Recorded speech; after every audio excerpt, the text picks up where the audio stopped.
Selamat datang kembali di channel Animator Kampung. Pada video ini, kita akan membahas satu aturan tata bahasa dalam bahasa Inggris atau biasa disebut grammar. Aturan yang kali ini kita akan bahas adalah subject-verb agreement. Jika kita artikan aturan tersebut dalam bahasa Indonesia, kita akan mudah untuk mengetahui bagaimana konsep dari aturan ini. Konsep dari aturan ini adalah subjek dan predikat yang digunakan dalam sebuah kalimat harus sesuai atau cocok. Mungkin kalian bertanya, apa yang disesuaikan dari dua kata tersebut? Dalam bahasa Inggris, baik subjek maupun verb memiliki bentuk jamak dan tunggal. Jika kita memakai subjek yang jumlahnya tunggal, maka verb yang mengikutinya juga harus tunggal. Sama halnya jika subjek yang dipakai berjumlah jamak, maka verb yang mengikutinya juga harus jamak. Nah, jadi tunggal dan jamak ini adalah kriteria untuk kesesuaiannya. Kalau kita memakai subjek jamak namun diikuti oleh verb tunggal, maka kalimat tersebut tidak mengikuti aturan subject-verb agreement, sehingga ada grammar yang salah. Supaya terhindar dari kesalahan tersebut, kita harus tahu dulu subjek tunggal itu yang bagaimana, lalu yang jamak yang bagaimana. Begitu juga dengan verbnya, verb tunggal itu yang bagaimana dan yang jamak yang bagaimana. Kita akan pelajari hal tersebut di bagian selanjutnya.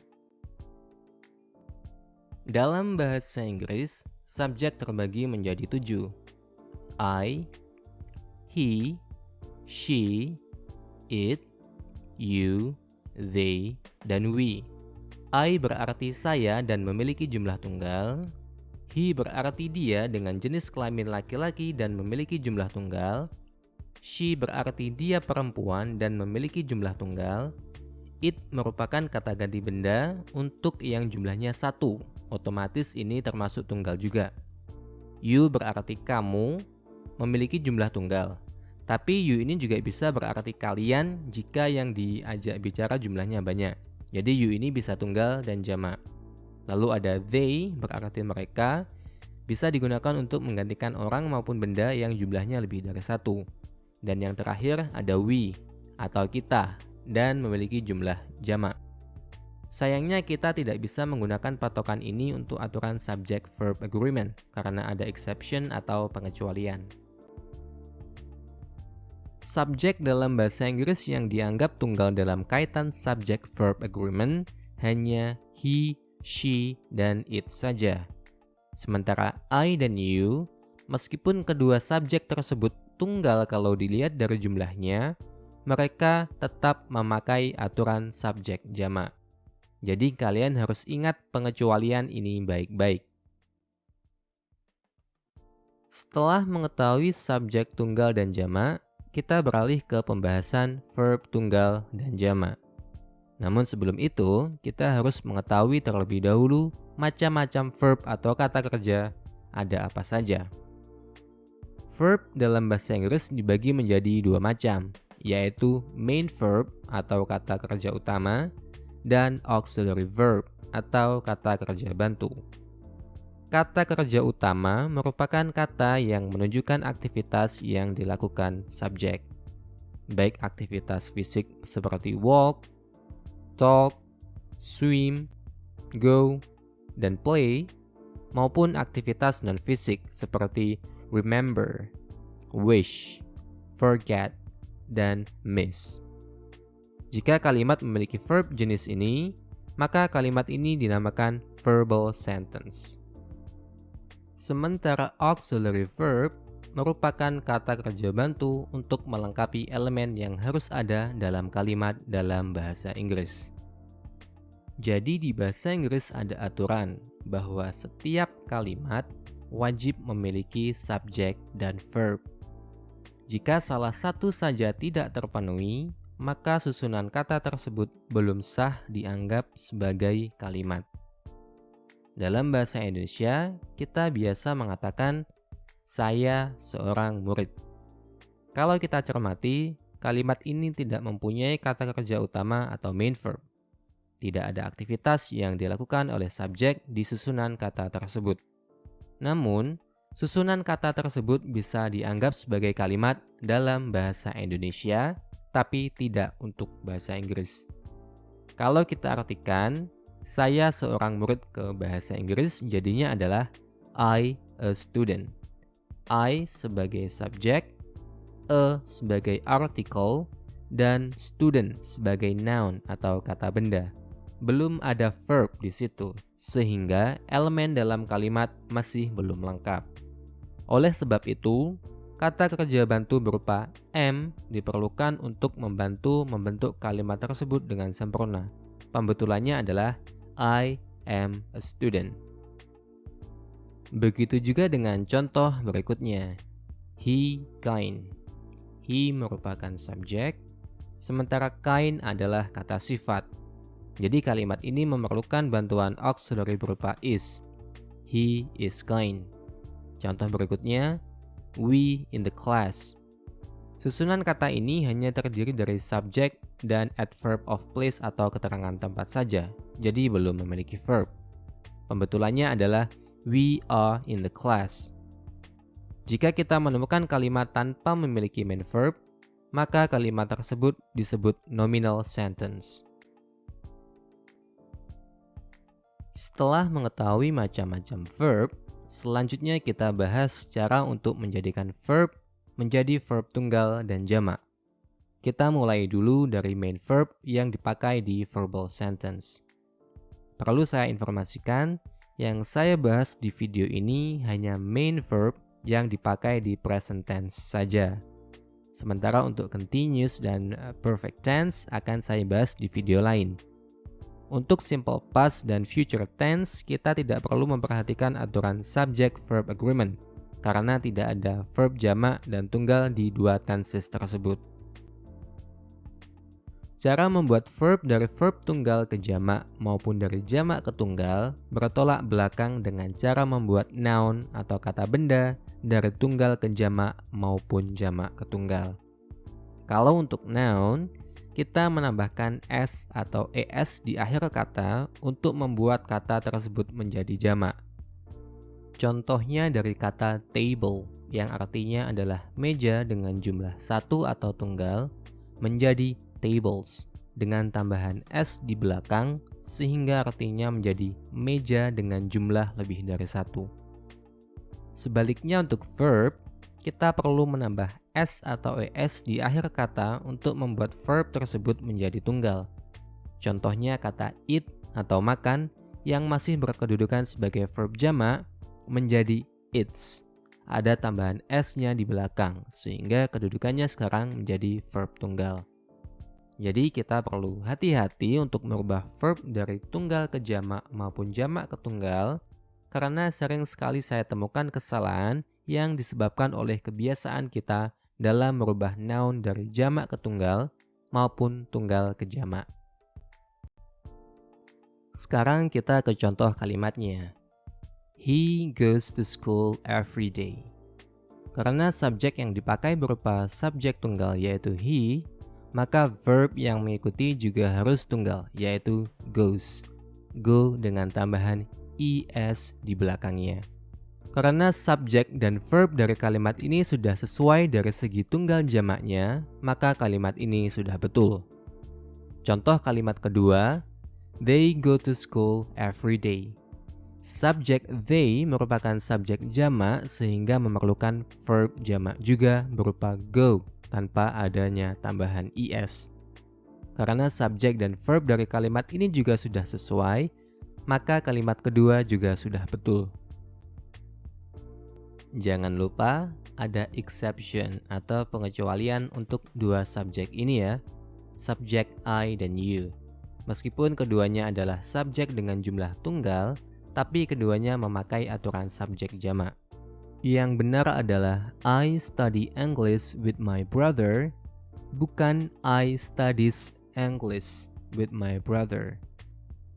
You study English with your brother, bukan you studies English with your brother.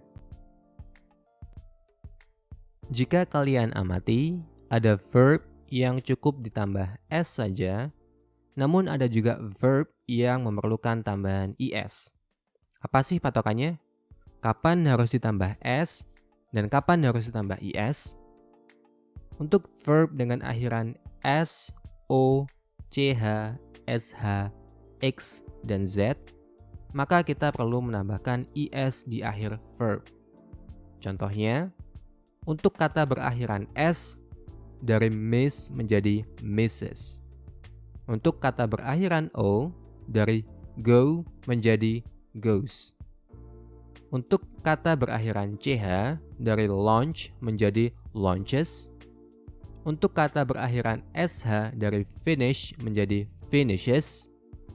Untuk kata berakhiran x, dari fix menjadi fixes. Untuk kata berakhiran z, dari whiz menjadi whizzes. Sedangkan untuk kata kerja dengan akhiran y atau y yang didahului oleh huruf konsonan, kita perlu mengganti y dengan I lalu ditambah es. Contohnya, cry. Huruf paling belakang dari verb ini adalah y dan didahului oleh konsonan r, jadinya cries. Begitu pula dengan contoh kedua, dry menjadi dries. Try menjadi tries. Sedangkan untuk verb yang berakhiran y namun didahului oleh huruf vokal, kita bisa langsung menambahkan s di akhir verb tersebut. Contohnya, buy menjadi buys, pay menjadi pays, enjoy menjadi enjoys. Yang terakhir, untuk verb dengan akhiran selain huruf yang sudah saya sebutkan di awal, bisa langsung ditambah s. Contohnya, want menjadi wants, drink menjadi drinks, dan clean menjadi cleans. Sekarang kita coba cek dulu ya pemahamannya sampai dengan pembahasan di poin ini. Di situ ada 2 soal. Coba kalian pause dulu video ini, lalu kalian coba temukan jawaban yang tepat untuk melengkapi titik-titik tersebut. Jawaban yang betul untuk kalimat yang atas adalah a mechanical engineer studies mathematics. Kita tambahkan es di kata study karena subjeknya tunggal, yaitu seorang teknisi mesin, hanya 1 orang saja. Sedangkan untuk yang bawah, jawabannya adalah I play football every weekend. Karena subjeknya I, maka kita perlu menggunakan aturan subjek jamak, sehingga play tidak perlu ditambahkan dengan s. Mudah-mudahan bisa dimengerti ya untuk subject dan verb agreement di verbal sentence. Dan di bagian selanjutnya kita akan bahas penerapan subject-verb agreement di nominal sentence. Di bagian ini, saya hanya akan menjelaskan tentang penggunaan kata kerja bantu atau auxiliary verb dengan tipe is, am, are saja. Karena 3 auxiliaries tersebut merupakan auxiliaries dasar yang akan sering sekali kita pakai dalam berkomunikasi. Sedangkan untuk auxiliary seperti was, were, do, does, dan has, have akan saya buatkan di video lain. Untuk penerapan aturan subject-verb agreement di nominal sentence jauh lebih mudah dibandingkan dengan yang ada di verbal sentence. Karena masing-masing subjek sudah memiliki pasangan auxiliary verb masing-masing. I pasangannya dengan am. He, she, it pasangannya dengan is. Dan you, they, we pasangannya adalah are. Contohnya, I am an engineer. You are my friend. They are here. We are hungry. He is handsome. She is beautiful. Dan it is expensive. Di bagian ini, kita akan bahas kesalahan umum yang terjadi dalam kaitan subject-verb agreement. Kesalahan pertama seringkali terjadi ketika kita menggunakan indefinite pronoun atau subjek dengan jumlah yang tidak pasti. Tentu sangat mudah bagi kita untuk menerapkan aturan subject-verb agreement kalau jumlah subjeknya bisa diketahui dengan pasti. Misalkan 1 orang, 2 orang, 3 orang, dan seterusnya.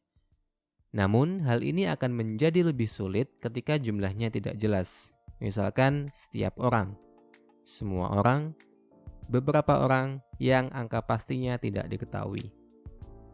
Untuk itu, saya akan jelaskan indefinite pronoun mana saja yang termasuk ke subjek tunggal dan indefinite pronoun mana saja yang termasuk ke subjek jamak. Indefinite pronoun di bagian ini dianggap tunggal karena yang dihitung adalah tiap individu dari subjek, bukan total subjeknya. Supaya lebih jelas, saya buatkan contoh. Misalkan kata every yang berarti setiap. Setiap murid di kelas ini wajib datang tepat waktu. Misalkan di kelas tersebut total muridnya ada 30. Jadi bukan jumlah keseluruhan muridnya yang kita hitung, tapi tiap individunya, tiap muridnya. Makanya indefinite pronoun ini dianggap tunggal, bukan jamak. Begitu pula dengan kata-kata yang lain seperti each, everybody, everyone, everything, anything. Ada juga indefinite pronoun yang tidak memiliki angka atau nol, seperti no one dan nobody. Dua kata ini juga dianggap sebagai subjek dengan jumlah tunggal. Contoh penggunaan indefinite pronoun yang dianggap tunggal dalam kalimat verbal. Every student in this class wears uniform. Setiap siswa di kelas memakai seragam. Nobody listens to the teacher. Tak seorang pun mendengarkan guru. Dan yang terakhir, everyone needs to work hard. Setiap orang harus bekerja dengan keras. Berikutnya contoh penggunaan indefinite pronoun yang dianggap tunggal dalam kalimat nominal. Untuk indefinite pronoun tunggal perlu dibantu menggunakan auxiliary verb berupa is karena jumlah subjeknya dianggap tunggal. Contohnya, every student in this class is healthy. Setiap siswa di kelas dalam kondisi sehat. Nobody is absent. Tidak ada yang tidak hadir. Everyone is present. Setiap orang hadir. Selain terdapat indefinite pronoun yang dianggap tunggal, ada pula indefinite pronoun yang dianggap jamak. Daftar katanya adalah many, few, several, dan some. Jika subjek dalam kalimat didahului oleh kata-kata tersebut, maka subjek menjadi jamak dan memerlukan verb jamak juga. Contohnya dalam kalimat, many students submit the homework on time. Beberapa siswa mengumpulkan PR tepat waktu. Some workers work on Sundays. Beberapa pekerja bekerja setiap hari Minggu. Several people think that grammar is complicated. Beberapa orang beranggapan bahwa grammar itu sulit. Sedangkan untuk kalimat nominal, indefinite pronoun yang dianggap jamak memerlukan bantuan auxiliary verb berupa are, karena jumlah subjeknya lebih dari satu. Contohnya, many students are late for the English class. Beberapa siswa terlambat untuk kelas bahasa Inggris. Some workers are tired.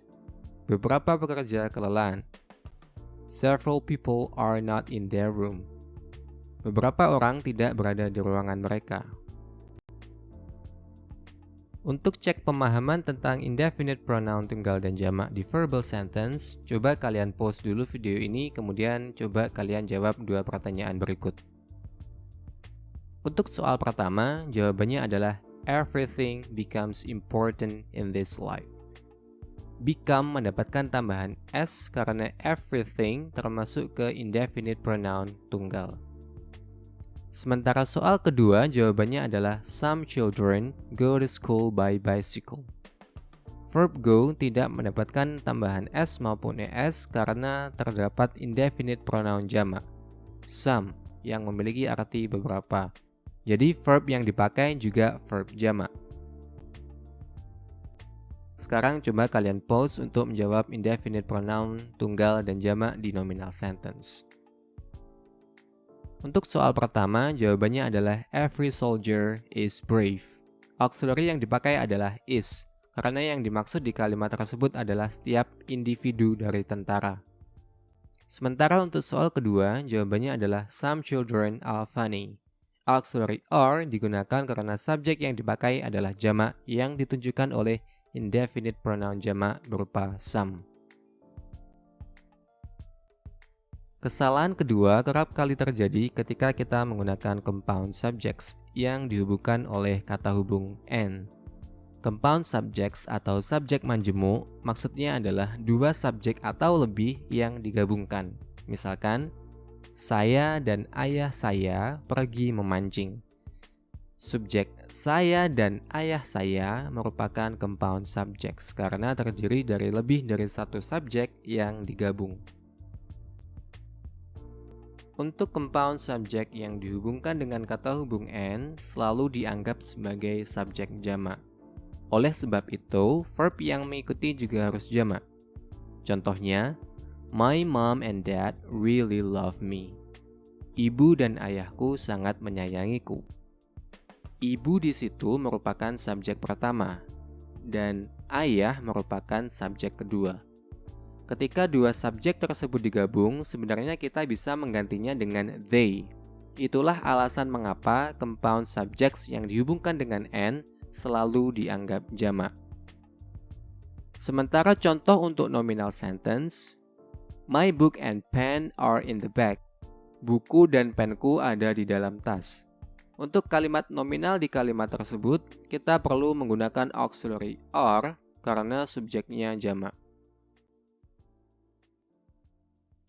Kesalahan umum yang ketiga disebabkan oleh compound subjects yang dihubungkan dengan kata hubung or atau.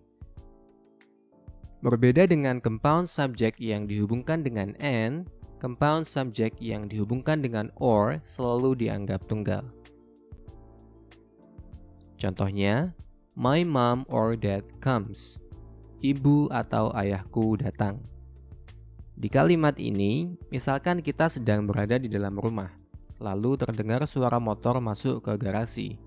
Dalam hati kita berkata, kalau nggak ayah, ya ibu yang pulang, soalnya cuma mereka berdua yang sedang keluar.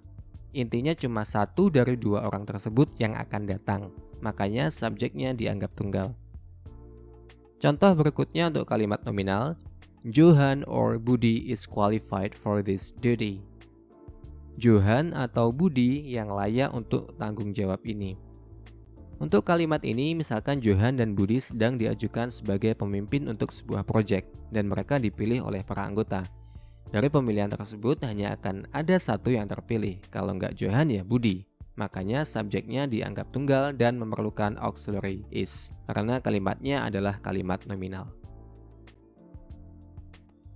Sekarang pause dulu video ini lalu coba jawab dua pertanyaan berikut. Untuk pertanyaan pertama, jawabannya adalah cars and motorcycle create air pollution. Karena dua subjek tersebut dihubungkan oleh and, maka subjek dianggap jamak dan memerlukan verb jamak tanpa imbuhan s atau es. Sedangkan untuk pertanyaan kedua, Theo or boy leads this team. Karena kedua subjek ini dihubungkan oleh or, maka sifatnya adalah pilihan. Hanya satu dari dua orang tersebut yang akan memimpin tim. Oleh sebab itu, verb yang digunakan adalah verb tunggal dengan imbuhan s. Selanjutnya, ada cek pemahaman untuk compound subjects di nominal sentence. Bisa kalian pause dulu untuk mencari jawabannya. Untuk soal pertama, jawabannya adalah cars and motorcycles are expensive. Sementara kalimat kedua, jawabannya adalah Theo or boy is the winner for this competition. Kesalahan umum keempat sering diakibatkan oleh penggunaan preposition of, on, dan in.